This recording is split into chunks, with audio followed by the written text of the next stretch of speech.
Hey everybody, Marcus C. Williams here, and I'm running for City Council this year, and today we're going to talk about public safety from a different aspect, from firearms ownership. So real quick, hit the like, hit the share button, and get this out to more people so that they can see it, and do drop some comments because that helps the algorithm, but I could really use your guys' help to collect some signatures so that I can get on an independent line this year. It's going to be called the Community First Line because I believe that the community should be the priority of our elected officials. So we're going to jump into it, but the website is Marcus4Rochester.com. That's Marcus4Rochester.com. You can volunteer right there and you can donate there too. And even if you're not local, you can donate right on there. So you guys, in Rochester, we have a serious crime problem. Like, the crime is completely out of control. Our mayor says that, oh, well, crime is down, but it's not. He uses these statistics of gunshot deaths to actually attribute that, and shootings and whatnot. But we know that stabbings are up thousands of percentage points. So this is kind of crazy that is the only aspect of metric. We don't talk about the assaults, we don't talk about muggings, we don't talk about armed robbery, we don't talk about bank robbery. So we clearly don't talk about the carjackings or the car thefts. If those were included in those numbers, the crime would have skyrocketed out of control. There are even videos of a individual who is a considerably, let's say, anti-police is the nicest way I could put it, individual who's locally here in politics the other day that said, yes, the crime in Rochester has grown over 300% compared to the amount of crime growth in other areas of the same size across the nation in the same time. And I said, you know, you're the same person that pushed to defund and deprioritize the police. So to hear you saying something like that, that's real crazy. And they just said this the other day. I'm not going to talk about the individual, but it has been said, and some of you, I'm sure, know who said it. So this is something serious that's facing us every day, that's continually, chronically neglected. You pick up the phone, you call 911. Sometimes nobody picks up for a long time. I've called 911 before, maybe 5-10 minutes goes by. I've actually waited on hold for them up to 15 minutes before somebody came on the line before. It's absolutely crazy. So this is a regular occurrence. If you're not familiar, in Rochester right now, Monroe County's 911 hub, they're drastically understaffed. People are working 6 days, 12, 13, 14 hours a day, and it's really bad.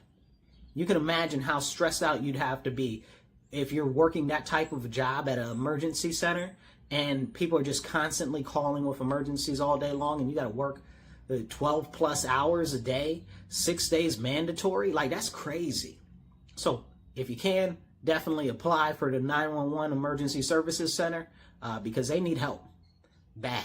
But the point there is, you might not get anybody on the phone for a while. And then if you do, then they have to dispatch somebody to you. So imagine this, if you will. You're at home, it's you, you've got 2 kids, and you hear somebody at the door. Banging, banging, banging. It's dark, it's night, and they're trying to get in.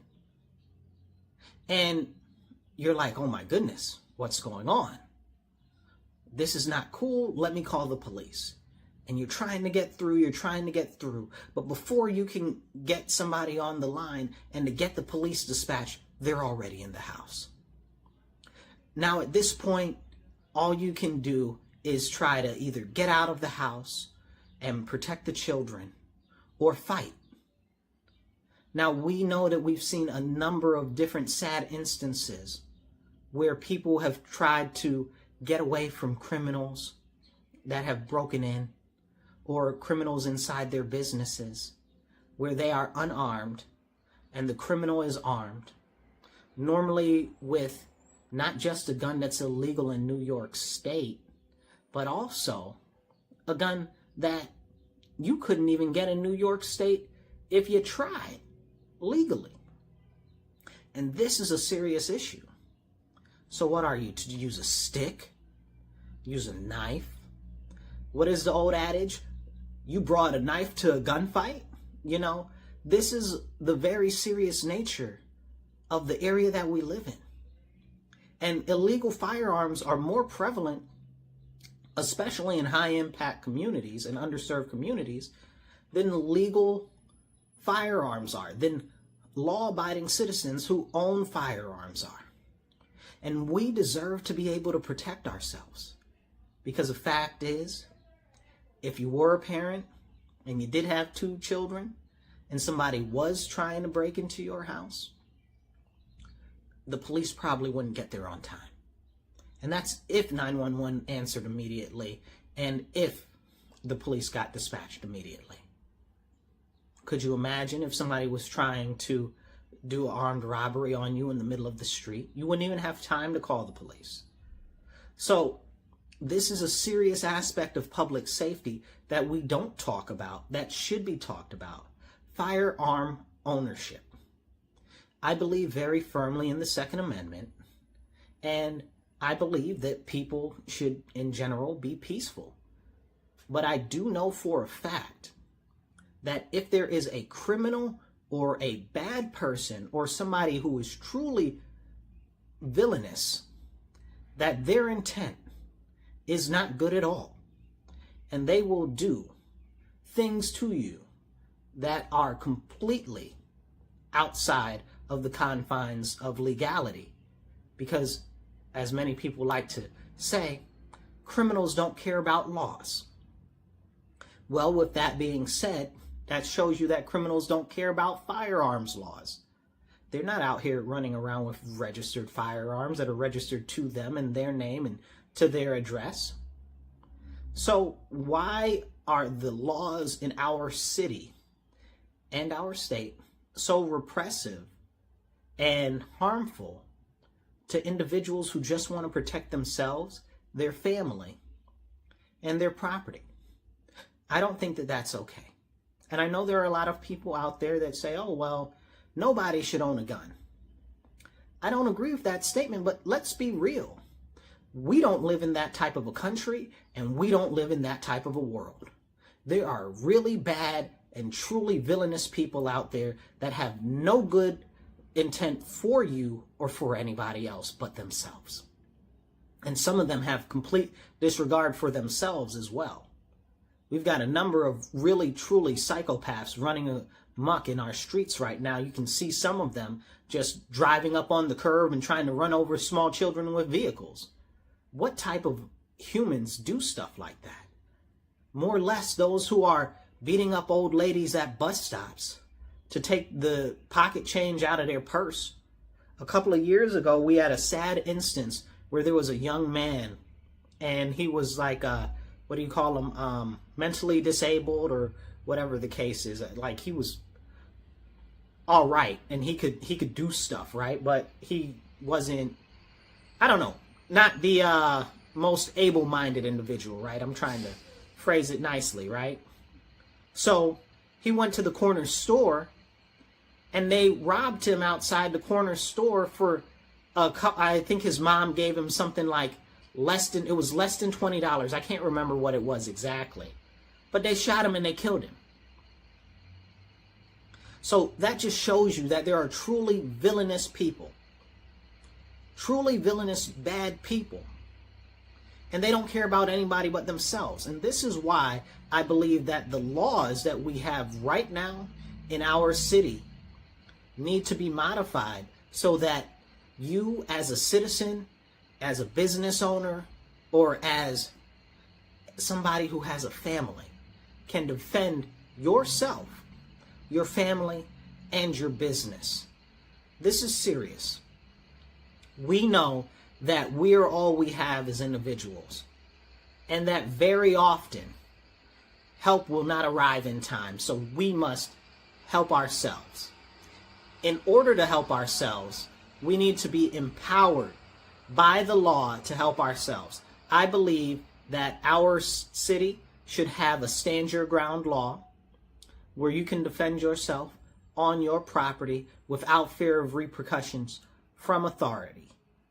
this is something that's not only constitutionally sound, it's sound based on our state constitution.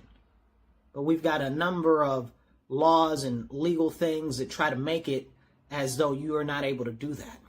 And I believe that our city should defend anybody that the state tries to come after that is standing their ground and defending their family or their property or their business.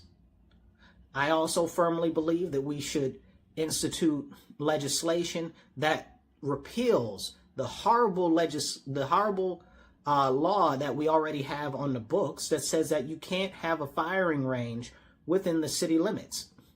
Well, it's kind of ridiculous not to be prohibitive, right?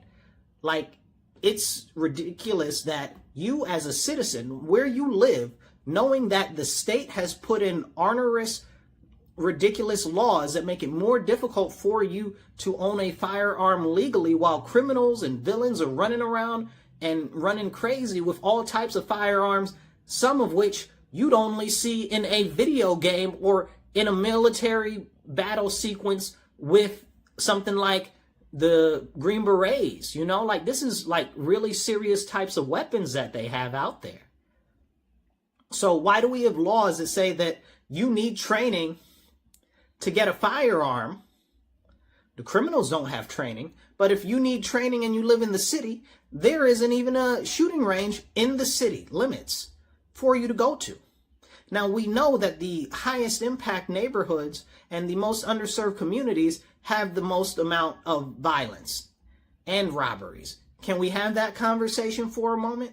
Now, the majority of the people that live in these neighborhoods don't necessarily always have access to transportation, or even if they do, don't always have the time to go out somewhere else to go to a firing range. Why aren't we able to have one in the city?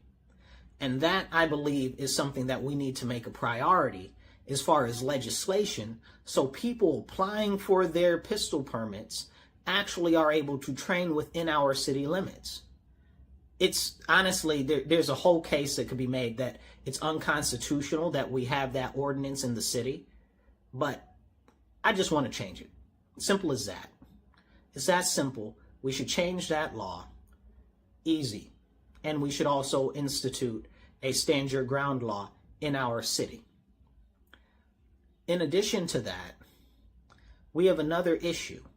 Because of the state laws that have been forced down upon the people to repress our citizens, especially black and brown individuals, which is a whole separate conversation, which we're not going to talk about, but especially people in underserved communities and the black and brown community. Remember, you guys, all anti-Second Amendment laws are racist.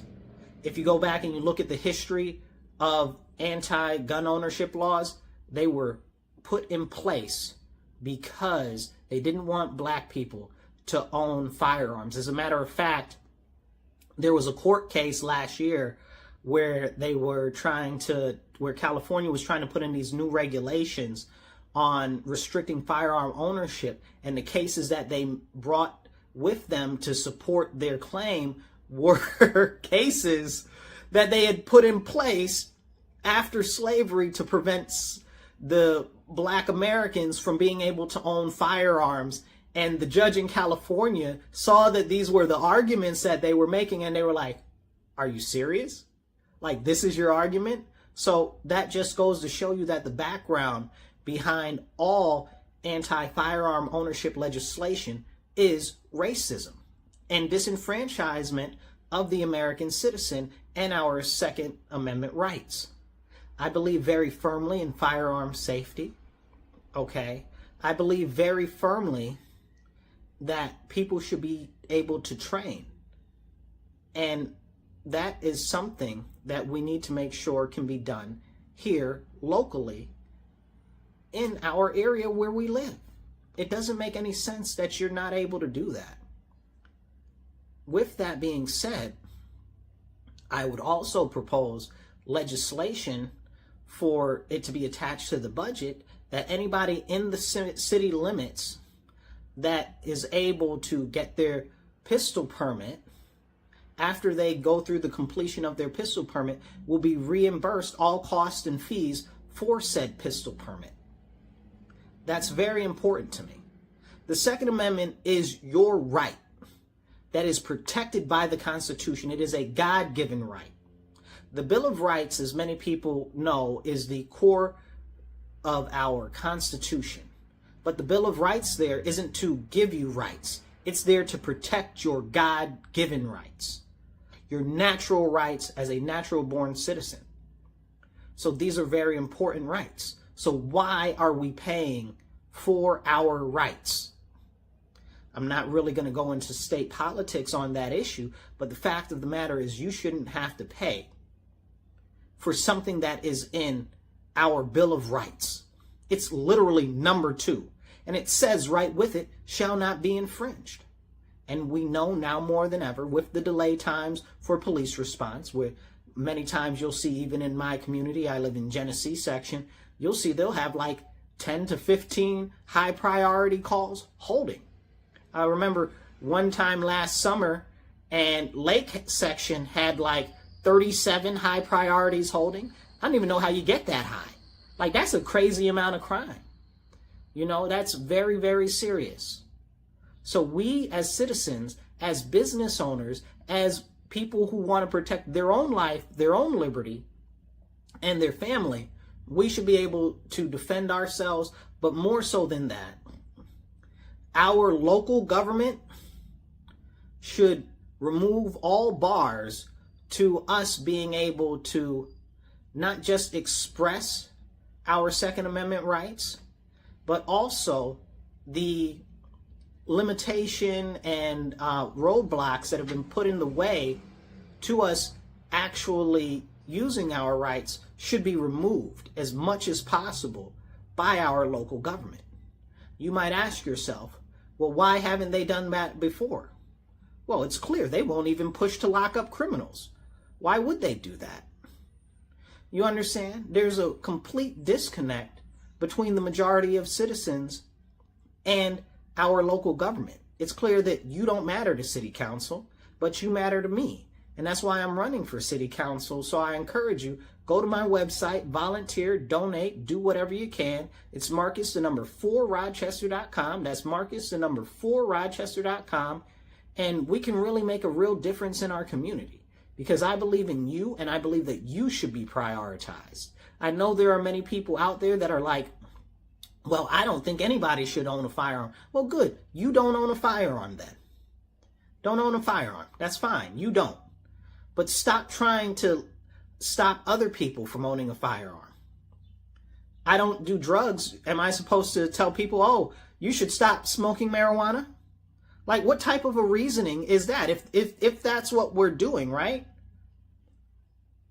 This is a very serious issue that people try to make a moral issue when it's not a moral issue.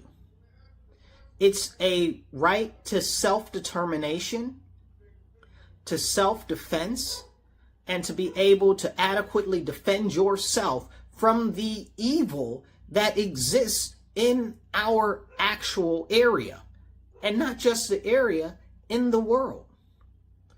This is what we're dealing with, and we deserve better. So I encourage you, go to my website, please volunteer. Right now we're working on collecting signatures to get an independent line on the ballot called the Community First Line. Please volunteer, help us collect signatures, make phone calls, whatever you can do, and you can donate right there online. I appreciate you guys. Remember, stand up, speak up, and don't shut up. Take action. Be blessed and be well. Catch you later.